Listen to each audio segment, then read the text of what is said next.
Journalist శంకర్ను కథం చేయండి, సర్కార్ పెద్దల నుంచి వచ్చిన ఆదేశాలు. కథం చేయడానికే వచ్చిండు. మరి ఒకవేళ జర్నలిస్ట్ శంకర్ ముందొస్తూ ఆలోచనగా అంత దెబ్బలు పడుతున్నా, అంతా కొడుతున్నా కూడా ఆయనకైనా తట్టుకొని ఎట్లా చేసి పారిపోయి ప్రాణాలు రక్షించుకోవాలి అనే ఆలోచనతో బయటపడ్డాడు. కానీ లేకపోతే ఖచ్చితంగా చంపేవాళ్ళే.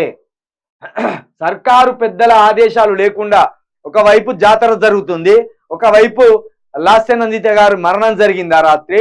అంతా మీడియా ఫోకస్ అటు ఉంటుందని తెలిసే జర్నలిస్ట్ శంకర్ మీద అత్యంత పాశవికంగా హత్యకు ప్లాన్ చేయడం జరిగింది. పక్కా స్కెచ్ తో రంగంలోకి గుండాలు, నెల కిందటే పోలీసులతో ధమ్కి ప్రయత్నం. నల్గొండ జిల్లా నాంపల్లి ఎస్ఐకి LB Nagar CI phone. Shankar వివరాలు తెలుసుకోవాలని ఆదేశం. ప్రజాప్రతినిధుల ద్వారా వివరాల సేకరణ. క్రైమ్ రికార్డ్స్ లేకపోవడంతో ఎలాగైనా భయపెట్టాలని ప్లాన్. నెల కిందట తుంగపహాల్లోని శంకర్ ఇంటికి 3 కానిస్టేబుళ్లు, అయినా తగ్గకపోవడంతో భారీ యాక్షన్ ప్లాన్. శంకర్ను కథం చేయాలని కుట్రలు. రంగంలోకి దిగిన సీఎం సన్నిహితుడి అనుచరుడు స్వయంగా వచ్చి న్యూస్ లైన్ ఆఫీస్ దగ్గర రెక్కి సుఫారీ గ్యాంగ్ తో దాడి. రివర్స్ లో వ్యక్తిత్వ హననం. Nampally SI, LB Nagar CI call record బయట పెట్టాలి, 100% బయట పెట్టాలి. ఇప్పుడు నేను ఒకటి అంటానా, జర్నలిస్ట్ శంకర్ గారి భార్య ఉన్నారు కదా, భార్య గారు వెంటనే మీరు ఆ 3 పిల్లలు, మీరు గర్భవతిగా ఉన్నారు. ఈ పాపం జర్నలిస్టు శంకర్ని చంపాలనే ఒక పాపానికి ఒడిగట్టిన ముఖ్యమంత్రి తమ్ముడి వారి అనుచరులు ఎవరైతే ఉన్నారో, ఇది స్వయంగా ముఖ్యమంత్రి గారికి తెలియకుండా జరగలేదని ప్రజలు అంటున్నారు. కాబట్టి మీరు నిండు గర్భవతిగా ఉండి మీ 2 పిల్లల్ని పట్టుకొని పోయి ముఖ్యమంత్రి గారి నివాసం ముందట ధర్నాకి దిగండి, నిరసనకు దిగండి.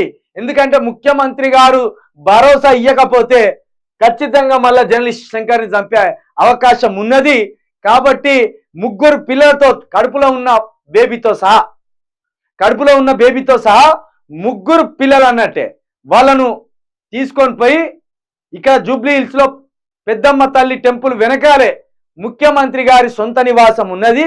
వాళ్ళింటికాడ ఆయన భరోసా ఇచ్చేదాకా, ఆయన బాధ్యత వహించేదాకా ఎట్టి పరిస్థితిలో మీరు నిరాహార దీక్ష చేయవలసిందే.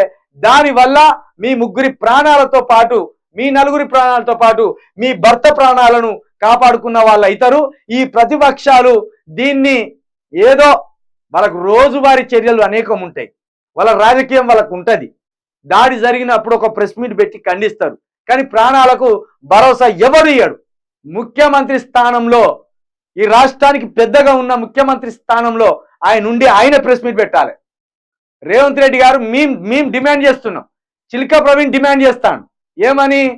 మీ ఆధ్వర్యంలో, మీ తమ్ముడి ఆధ్వర్యంలో, మీ తమ్ముడికి సంబంధించిన, మీకు సంబంధించిన అనుచరుల ఆధ్వర్యంలో ఈ కుట్ర కనుక జరగకపోతే, ఈ దాడి కనుక జరగకపోతే మీరు 100% ప్రెస్ మీట్ పెట్టి దీంట్లో మా కుట్ర లేదు, ఈ దాడి మా వల్ల జరగలేదు, రానున్న కాలంలో ఏ జర్నలిస్ట్ మీదైనా, ఏ సామాన్యుడి మీదైనా, రాష్ట్రంలో ఉన్న ఏ ఒక్క వ్యక్తి మీద దాడి జరిగినా పూర్తి బాధ్యత నాదే.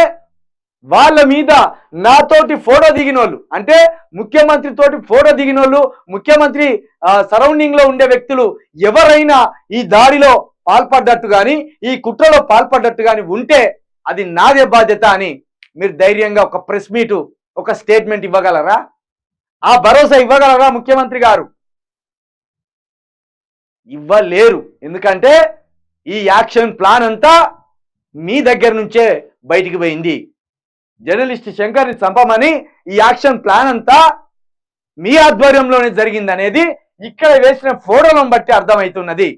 ఇప్పటికైనా మీ హత్యా స్వభావాన్ని, మీ దాడుల స్వభావాన్ని పక్కన పెట్టి రాష్ట్రాన్ని పాలించడమని మీకు ఇచ్చిన అధికారాన్ని ప్రజాస్వామ్య పద్ధతిలో వినియోగించుకుంటే బాగుంటుందని మేము ఈ న్యూస్ ద్వారా మీకు హెచ్చరిస్తున్నాం. హెచ్చరిక ఇది.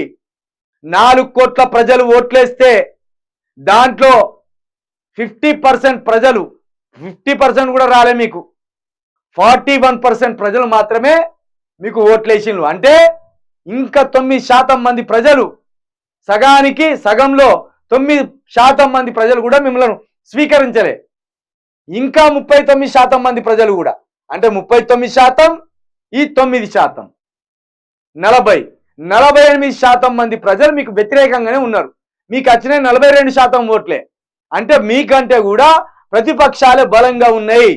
దీన్ని మీరు దృష్టిలో పెట్టుకొని ఖచ్చితంగా మాలాంటి జర్నలిస్టుల మీద దాడులకు తెగపడితే ఇంకా 48% మంది ప్రజలతో పాటు ఈ మీకు ఓట్లేసిన 42% మంది ప్రజలు కూడా మీరు చేస్తున్న ఈ దుర్మార్గాలను, దాడులను హర్షించరు.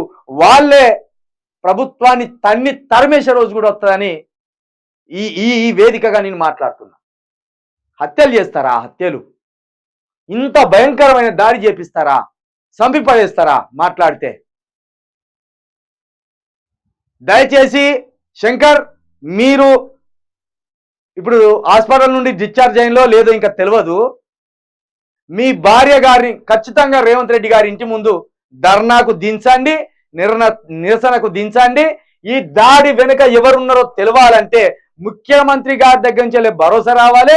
ముఖ్యమంత్రి గారి దగ్గర నుంచి ఒక ప్రెస్ మీట్ లో ఒక స్టేట్మెంట్ రావాలి. అప్పుడు మాత్రమే దీనికి సమాధానం దొరికినట్టు. లేకపోతే ఇలాంటి దాడులు మళ్ళీ చేస్తారు. అమ్మా, మీరు ఈ శంకర్ గారి భార్య గారు మీరు పోయి ముఖ్యమంత్రి ఇంటి ముందు ఖచ్చితంగా ధర్నాకు, నిరసనకు దిగండి. అప్పుడే మీ ప్రాణాలకు, మీ భర్త ప్రాణాలకు కూడా ఒక భరోసా దొరుకుతుంది, బాధ్యత ఉంటుందని కూడా నేను మా న్యూస్ వేదికగా మీకు ఒక సలహానిస్తున్నా.